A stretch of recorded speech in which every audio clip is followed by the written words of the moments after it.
భద్రావతి, సేనాపతి, రేవతి వాళ్ళందరూ రామరాజు వాళ్ళ గుమ్మం దగ్గర వాకిట్లో నుండి పిలుస్తూ ఉంటారు. ఇంకా రామరాజు వాళ్ళందరూ కూడా బయటికి వచ్చి ఉంటారు. రామరాజు మాత్రం రాడు. ప్రేమ, ధీరజ్ అందరూ అక్కడే ఉంటారు. ఏంటి ఇలా వచ్చారు అని ధీరజ్ అడుగుతూ ఉంటే, విశ్వాన్ని విడిపించాలి అని వేదవతి చాలా కోపంగా చెప్తూ ఉంటుంది.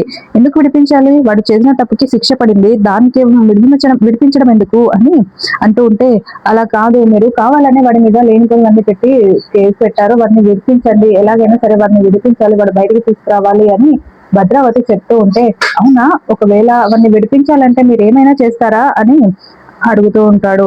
అంటే చేస్తాను అని భద్రావతి చెప్తుంది. మాట మీద నిలబడాలి, ఖచ్చితంగా చేస్తారు కదా, మాటలు మాట్లాడినట్టు కాదు, చేయాల్సిందే అని ధీరజ్ అంటూ ఉంటే, చేస్తానని చెప్పాను కదా అని భద్రావతి అంటుంది. సరే ఒక్క నిమిషం ఇక్కడ ఉండండి అని ఒక బకెట్ లో వాటర్ తీసుకొని వచ్చి నాన్న నాన్న అని పిలవడంతో ఇంకా రామరాజు కూడా బయటికి వచ్చి నించుంటాడు.